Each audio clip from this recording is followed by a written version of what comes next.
नमस्कार जैन साथियों।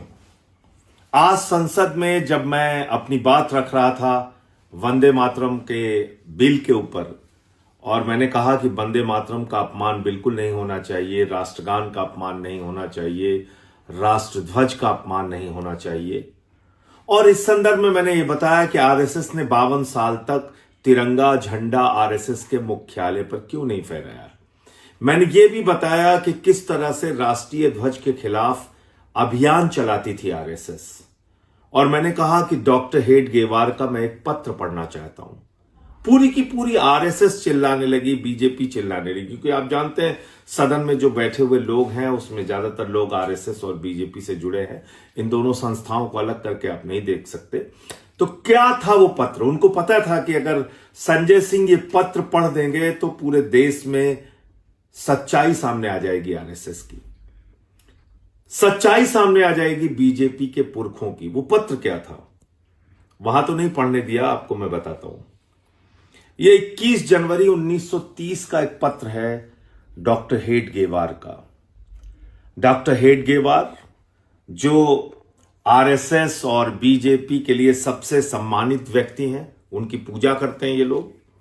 और आज मैं हैरान था कि अपने सबसे सम्मानित व्यक्ति की चिट्ठी नहीं पढ़ने दे रहे हैं आरएसएस और बीजेपी के लोग। वो कौन सी कलंकित चिट्ठी है जिसको बीजेपी और आरएसएस के लोगों ने आज मुझे सदन में नहीं पढ़ने दिया। 21 जनवरी 1930, याद रखिएगा, ये 21 जनवरी 1930 की चिट्ठी है जो डॉक्टर हेडगेवार ने अपने स्वयंसेवकों को लिखा था। और यह कहा था कि 26 जनवरी को शाम को 6 बजे आप लोग अपनी अपनी शाखाओं में आरएसएस का झंडा फहराएंगे, तिरंगा झंडा नहीं फहराएंगे। आप जानते हैं आरएसएस की शाखाओं में कभी तिरंगा झंडा नहीं फहराया जाता।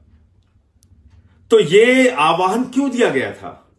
क्योंकि उस समय की आजादी के आंदोलन में कांग्रेस ने कहा था 26 जनवरी 1930 को हम पूरे देश में तिरंगा झंडा फहराएंगे।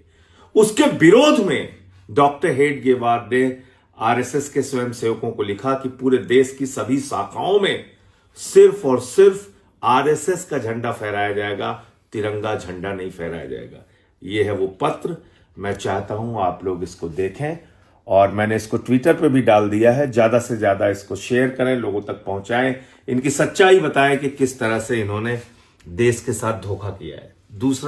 दूसरा तथ्य जो मुझे नहीं पढ़ने दिया गया वो भी आपको बता दूं। मैंने कहा कि भाई राष्ट्रगान का भी विरोध आप लोगों ने किया, तो सारी की सारी बीजेपी और आरएसएस के लोग जो बैठे हुए हैं सदन में वो चिल्लाने लगे। और जब मैंने कहा कि भाई आपने राष्ट्रगान का विरोध किया है, मुझे बोलने दीजिए, नहीं बोलने दिया। यह है 28 दिसंबर 1949 का ऑर्गेनाइजर अखबार, जो आरएसएस का मुखपत्र है। याद रखिएगा, यह ऑर्गेनाइजर अखबार है जो आरएसएस का मुखपत्र है।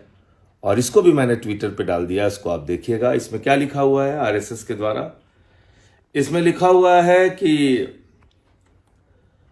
what is that eastern element which the government found in Jan Gana Man but failed to discover in Vande Mataram? What is the moral sanction behind government's choice of Jan Gana Man except that it can be made an item of entertainment? जनगण मन item of entertainment के अलावा क्या है, ये पूछ रही RSS. यानी कि आपके राष्ट्रगान को, जिसके बजते ही आप पूरे सम्मान के साथ खड़े हो जाते हैं, जिसके बजते ही पूरा देश सम्मान के साथ खड़ा हो जाता है, उस राष्ट्रगान को आरएसएस कहती है ये आइटम ऑफ एंटरटेनमेंट है, मनोरंजन का कार्यक्रम है, ये आइटम ऑफ एंटरटेनमेंट है। तो इसलिए अब आप लोगों को यह सवाल पूछना चाहिए कि तुम लोग कैसे देशभक्त हो, क्या है तुम्हारी असलियत, क्या है तुम्हारी देशभक्ति। इनका जो इतिहास है, इनका जो काला सच है, वो ये है कि इन्होंने आजादी के आंदोलन में क्रांतिकारियों के खिलाफ मुखबिरी की, अंग्रेजों का साथ दिया, अंग्रेजों की दलाली की। जय हिंद। इस सच को ज्यादा से ज्यादा लोगों तक पहुंचाइए।